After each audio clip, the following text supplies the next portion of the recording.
G'day, welcome to the program. I'm David Lipson. Well, coming to the end of week 2 post-budget, and even by Tony Abbott's assessment today, it has been, he says, in many respects, the toughest budget in 2 decades. Now the government is changing tack in its sales pitch, appealing to Bill Shorten's maturity in passing the budget savings. So I now call on Mr Shorten in the upcoming 2 weeks of Parliament to take a more mature approach to the budget mess that he created, that the Labor Party created, but this generation of members of Parliament need to fix. I am calling on Mr Shorten and the Greens and the Independents to recognise that the budget must be fixed, and if they have better ideas, they can put them on the table. There's little chance of that as far as Labor and the Greens are concerned. Labor still hasn't even committed to allowing higher taxes for the wealthy through the debt levy. We haven't got to a final position, but I certainly just say to Australians who are worried about the budget, Labor's going to fight it as its top priorities. The attacks on Medicare, the attacks on pensioners, the attacks on the petrol and cost of living, the attacks on people trying to send their kids to uni or get a proper education after secondary school. Well, joining me now, Liberal MP Michael Sukkar and Shadow Parliamentary Secretary Alannah MacTiernan. Thank you both for your time this afternoon. First to you, Alannah. Hi, David. Why won't Labor allow through the savings that the government is putting forward? As Joe Hockey says, he wants to see not just Labor but all representatives in the Senate show some maturity and allow what's best for the country in his eyes.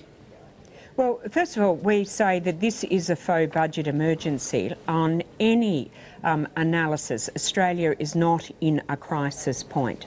That our debt to revenue ratios are some of the lowest in the world for developed countries. That we are in a reasonably sound fiscal position.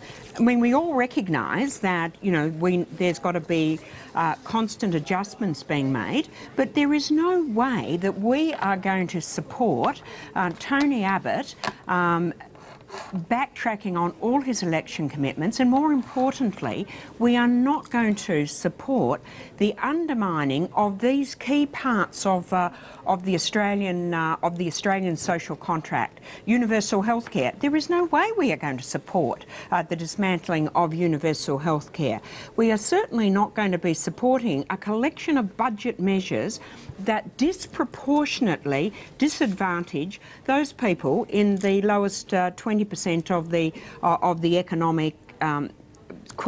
economic structure of this country. So the analysis of this budget shows that the people that are hit hardest are those in the lowest half of the income in this country. We're not going to support that. There's just Michael Sukkar, is this appeal from Joe Hockey really towards Labor, or is it more towards the crossbench senators, perhaps even after July, that are much more likely to pass these measures?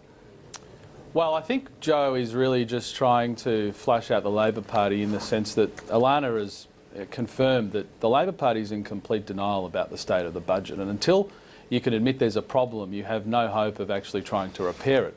The problem at present is, based on public pronouncements by Bill Shorten and the Labor Party are looking to block $40 billion worth of saving measures in the budget. And the most damning point in that $40 billion is that $5 billion of those savings were savings measures that the Labor Party took to the last election. So we know that endless negativity and mindless opposition from Bill Shorten is not in the long-term interests of this country. Now, the budget handed down by Joe Hockey and the PM is looking to put Australia on a strong footing for the medium to long term. Now, I appreciate that all of us from other side, from different political perspectives, may attack a budget in different ways. But what I think Joe Hockey was trying to emphasise today is that the Labor Party has an obligation to help us repair the mess that they left. And being in denial, and Alannah confirming that they are in denial that there's any problem, I don't think bodes well. I think it's going to indicate that we may have to appeal to the crossbenchers because the long-term interests of the country aren't what the Labor Party in the Senate are interested in, and I'm sure our crossbench colleagues will take a different approach. Michael Sukkar, how do you think the sales job has gone so far? I mean, the Washington Post in an article overnight has described Tony Abbott as one of the most hated Prime Ministers in the world. Well, David, look, I'm not a commentator on the political process. I'm actually one of the people who has to sell this budget. That's my obligation as a backbencher, and luckily for me, it's a budget that me and my colleagues... Can't have gone as well as you would have hoped. Well, I think the reality is this is, by necessity, one of the tougher budgets that Australia has seen in the last 20 years. The days of opening up the newspaper to see you know, what was in it for us as individuals from the budget are over in the short term. But if we do a little bit of the hard yards now, we believe the long-term prosperity and sustainability of the budget will be strengthened. So I think the reality is of a budget of this kind, the sale job, as you would put it, is something that will take a little bit of time, and we're very committed to it. And it's, you know, the Labor Party's glib one-liners might on the surface appeal to some people, but I think once people understand the enormity of the budget task and also the detail in some of the measures, those things will be swept away, and I think that the sales job, as you would put it, will go a lot better. Alannah MacTiernan, I want to point you to something that Joe Hockey said today in his news conference about the GST share, and in particular for your state of WA. Here's what he said. Western Australia does have a legitimate concern about falling proportion of GST coming to this state. A legitimate concern on the GST, as the Parliamentary Secretary, or the Shadow Parliamentary Secretary, I should say, for WA. Is there a legitimate concern for WA? Do you agree with Joe Hockey there? Absolutely. And look, I think that what we see is the income equalisation process has been a very blunt instrument, and for a state like Western Australia, when you go through rapid growth, so we generate these royalties that we are marked down for, but going through that rapid growth does create enormous expenditure obligations, and it makes it very hard when you've got very long, thin routes that you have to cater for to do that when you're just looking at the gross income. So I think that there really does need to be a massive revisiting of the way in which we do this income equalisation, and whether or not we actually have in place strategies that do allow us to recognise the burden that a state like WA is being faced with when it has its population rapidly accelerating. We've not really, I don't think, have a sophisticated model enough that allows us to take that into account. And I think that, you know, one of the things that we really should be looking at in the long term is how we, you know, how we sort of deal, maybe put this royalties in have them assessed in a different way, where the royalties come as a result of rapid growth. That means that the quantum of which you have to spend is much greater than other states will be having to spend. So, big problem, but it really does need a very complex solution, complex reformulation of the way in which we equalise income. And just briefly, should there then be a discussion about the take of the GST? The states, perhaps, should they be making the case? I mean, Colin Barnett says that perhaps we do need to look at increasing the rate, or at least the base of the GST. Well, look, we're not supporting an increase in the GST because the GST is fundamentally a regressive tax, and I think we would be reluctant to look at increasing the quantum. We'd certainly be happy to have a mature discussion about whether or not the rules that by which we divide up the pie are revisited.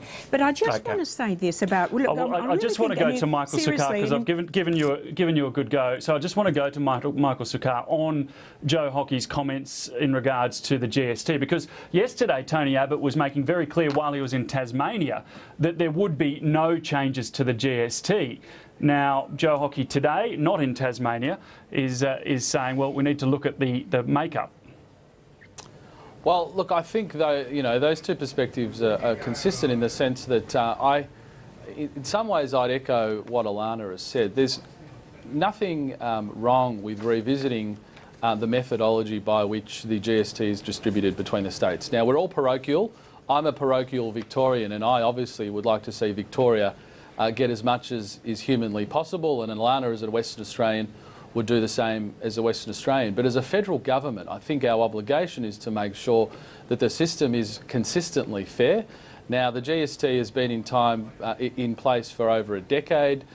Is there anything completely wild about saying we should revisit the assumptions and methodologies to see if there is a fairer way? Clearly, the economy has changed in the time that the GST has been in place.